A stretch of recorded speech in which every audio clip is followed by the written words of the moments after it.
ये भी बड़ा एक सवाल बनता है, बड़ा सवाल।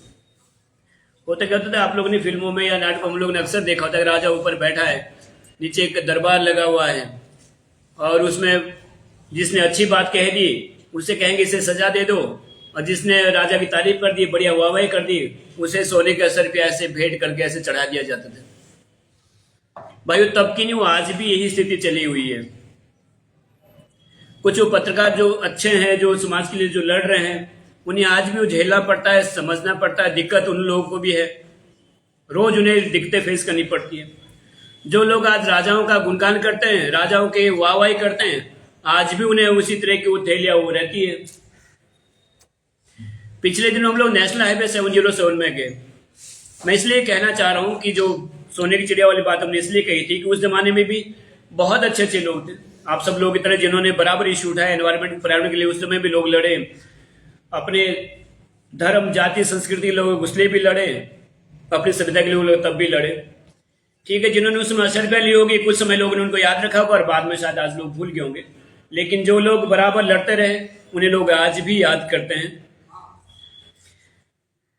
परसों नेशनल हाईवे 707 का टिम्बिस और श्री कैरिता का फेस जो देख रहे थे, उसमें एसडीएम, वीडियो सिलाई, तमाम उच्च अधिकारी उसमें आए हुए थे।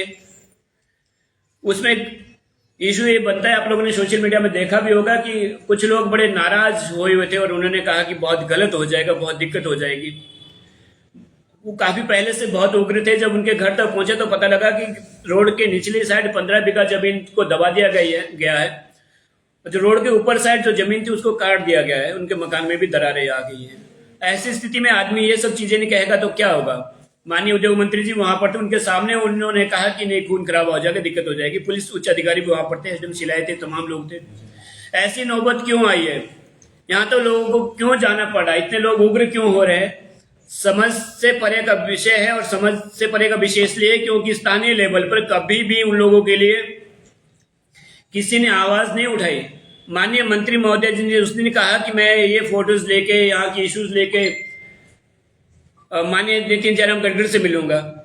मैं उद्योग मंत्री जी के ध्यान में ये बात लाना चाहूंगा कि माननीय मंत्री महोदय, जो केस चला हुआ है एनजीटी में, वो नाथूराम बनाम नितिन जयराम गडकरी के नाम से चला हुआ है। तो माननीय गडकरी जी के पास सारी फोटो कॉपीज पहले से उपलब्ध है। उन्हें इस बात का इंतजार नहीं करना कि हर्षवर्धन जी अगर आएंगे उनको फोटो देंगे तब वो एक्शन लेंगे, तब वो कार्रवाई करेंगे। उनको पास एक एक लेटर, जो हमने यहाँ अधिकारी को लेटर दिया, जो पूर्व सरकार में को भी हमने जो लिखा था, वो भी गडकरी जी तक पहुंचे हुए हैं। ड्रोन से जो पिक्चरें बनी है वो भी, सैटेलाइट जो पिक्चर बनी वो भी नितिन जयराम गडकरी तक हमने पहुंचा रखी है पहले ही। वो इस इंतजार में नहीं कि हर्षवर्धन चौहान जी आएंगे और फोटो हमें देंगे तब हम कुछ काम करेंगे। उद्योग मंत्री से निवेदन मात्र केवल इतना था, जो वहां भी मीडिया वालों ने पूछा। मैंने इसलिए उस दिन पूछा, मैंने नहीं पूछा क्योंकि मीडिया वालों ने इतना पूछ लिया था कि वो पर्याप्त था, वो बहुत पूछा था। मैं फिर भी इसीलिए कहना चाहता कि दो तरह की व्यवस्था बहुत पहले से बनती आई है। एक व्यवस्था हो जो राजा से टकराती है, और एक व्यवस्था हो जो राजा के गुणगान करती है।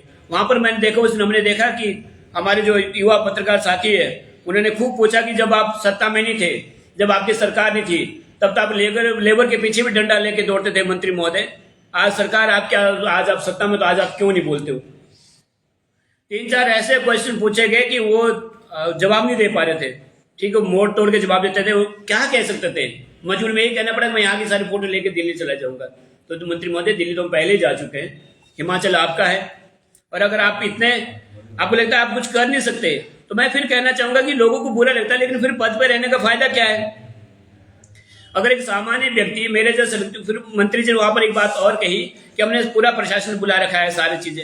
उस वीडियो में मैं आपको दिखाऊं कि एसडीएम साहब को पूछ रहे हैं कि आप कैसे, तो उन्होंने कहा कि चौहान जी इन्होंने एनजीटी में केस दायर किया, तो हम उसी के तहत हम आए हैं। ये एसडीएम साहब, एसडीएम सिलाई मंत्री महोदय को कह रहे हैं, और मंत्री जी कह रहे हैं कि हमने पूरा प्रशासन बुला रखा है। तो आपने कहा पूरा प्रशासन बुलाया? यही तो चीज रही है कि आपने तब से लोगों को भ्रमित किया है, लोगों को सही बात नहीं बताइए, सही चीज नहीं बताइए। फिर वहां पर जैसे उन्होंने मुंह बनाया था, उनको तो मेरा थैंक्स करना चाहिए था कि अकेला लड़का कम से कम लड़ तो रहा है, दिल्ली तक, एनजीटी तक, सुप्रीम कोर्ट तक लड़ तो रहा है, लोगों के लिए अधिकार तो दिला रहा है। उल्टा वो मेरे को देख के ये नहीं कि चलो चलते हुए कह भी दे में, चलो ठीक है, आपका धन्यवाद, आप लड़ रहे हैं, आपने इशू उठाया। तो मंत्री महोदय जी, फिर आपका फायदा क्या है? अगर आप पानी का सोर्स नहीं बचा पाओगे, अगर आप एनवायरनमेंट को, पर्यावरण को नहीं बचा पाएंगे, अगर आप लोगों के खेत खलिहान को नहीं बचा पाएंगे, ये तो आपका अधिकार है। आप विधायक हो, यहाँ से पहले भी 5 साल विधायक आप रहे, आज आप विधायक और आप सरकार में भी हो। ये तो आपके लिए शर्म की बात है कि आपने वहां पर कहा कि हम नहीं कुछ कर सकते। लोग बड़े हैरान कि अगर मंत्री नहीं कर पाएंगे तो फिर इनको चुनना क्यों चुनना है। लोगों ने उसके बाद कहा, लोगों ने कमेंट लिखे भी है। अब इनसे कुछ हो नहीं पाएगा, अगर इनसे कुछ हो नहीं पाएगा तो हमें ही कुछ करना पड़ेगा, हमें ही करना पड़ेगा। मैं भी डीएसपी महोदय से बात की है और अभी ये जो एफआईआर है जहां से इन्होंने अवैध डंपिंग किया उसकी एफआईआर की एक कॉपी है जो मैं अभी डीएसपी साहब को दूंगा। और एक हमने डीजीपी साहब को पहले एफआईआर, डीजीपी साहब से पहले एक एफआईआर करवा रखी है।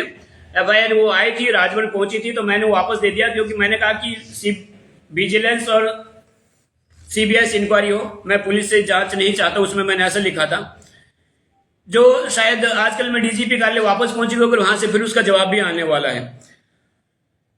तो मंत्री महोदय, अगर हम लोगों को इतना लड़ना पड़ा फिर आपको चुनने का फायदा क्या है? आपको किस लिए हम लोग वोट देते हैं? आप क्यों किस लिए दिन भर लोग आगे अपने आगे पायलट घुमा के, सायरन बजा के लाखों करोड़ों रुपए फिर किस बात के लिए खर्चा करवा रहे हो? इतनी बड़ी बड़ी कोठियां लेना और तमाम करोड़ों रुपए आपके ऊपर खर्च करना किस लिए? अगर आप एक डंपिंग पॉइंट, एक डंपिंग साइट को भी बंद नहीं करवा सकते हैं तो फिर किस लिए? मंत्री महोदय जब हमें टीम मिले उससे पहले हम लोग एक जगह बोराड़, वहां पर हम खड़े थे, आधा घंटा खड़े रहे। वहां पर भी हमारे सामने डंपिंग, बाहर मलबा फेंका जा रहा था। एनजीटी का आदेश ये नहीं मानते, डीसी सिरमौर का आदेश ये नहीं मानते, प्रशासन का आदेश ये लोग नहीं मानते, तो फिर किसके आदेश मानते? मुझे तो ये भी शंका होती है कि जैसे पहले एक नेताजी थे हमारे यहाँ जो बोलते थे कच्ची ढांग में जापानी टेक्नोलॉजी लाएंगे, तो आजकल वो नेताजी कहीं दिखते नहीं है। हमें ये भी लगता है कि 2 या 2.5 साल बाद ये जो गडकरी तक फोटो भेजने पहुंचने की बात थी, शायद ये भी 2-2.5 साल बाद ना दिखे। और उसके लिए निश्चित रूप से जनता को जागरूक रहना पड़ेगा। क्या जरूरत है मुझे, हमें रोज यहाँ के और आप लोगों को क्या पड़ी कि रोज आप लोग इस इशू को दिखाओ? इसलिए क्योंकि नासूर बन जाएगा एरिया के लिए। कम से कम उस समय आप और हम लोग कह पाएंगे ना कि हम तो तब बोलते थे। मैं कह पाऊंगा कि मैं तो रोज बोलता था, आप लोग भी कहेंगे कि हम तो दिखाते थे।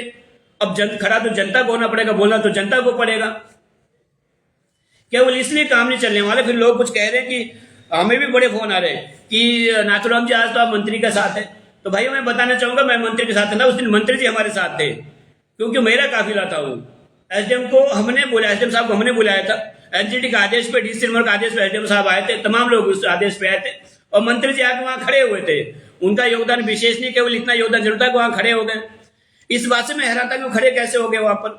अभी मीडिया के लोग हैं तो पूछेंगे, और इन्होंने जो पूछा तो बहुत शानदार था। बाद में मुझे लगा कि मुझे पूछने की जरूरत नहीं पड़ी क्योंकि इन्होंने बहुत कुछ पूछ लिया था। तो जवाब तो मंत्री महोदय जी आपको देना पड़ेगा, ये चीज क्यों नहीं रुक रही है। तो मैं आप लोगों से ये निवेदन कर रहा था कि हमें वो रास्ता अख्तियार करना पड़ा जो हमें नहीं करना था। हम चाह रहे थे ठीक है अच्छे से हो जाए, एफआईआर ना करनी पड़े, रोड बन भी जाए, लोगों को सुविधा भी मिले।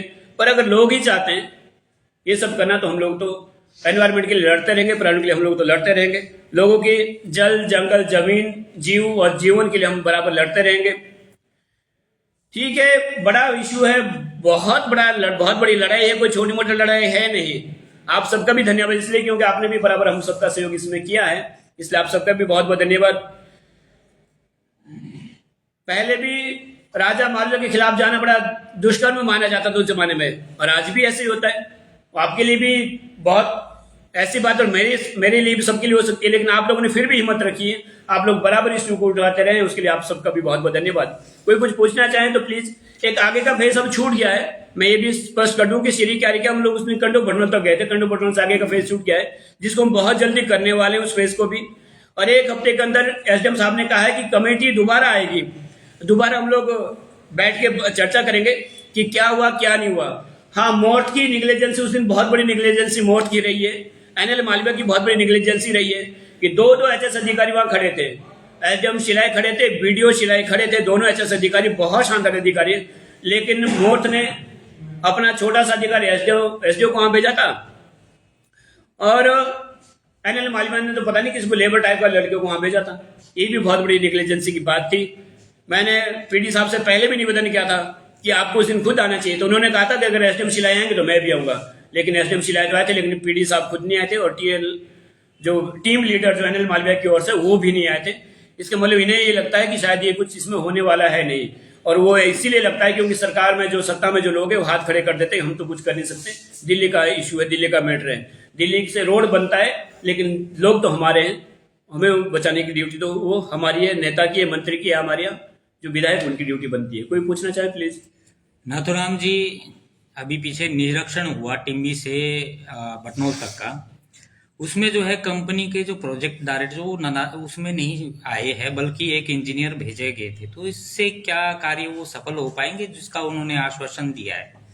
हमने वही कहा था कि देखिए वहां पर वो आए ना आए उनका अलग मैटर है, आप सब लोग थे, हम भी थे, हमने जो कोर्ट में जो सबूत तो हमने देने कि हाँ इन्होंने गलत किया है, हमने देने, हाँ उनको उच्च अधिकारी आता तो अपना प्रोटेक्शन अपने आप को बचा सकता था, इसलिए आना चाहिए था, बाकी इसलिए नहीं कि वो जवाब भी दे सकता था।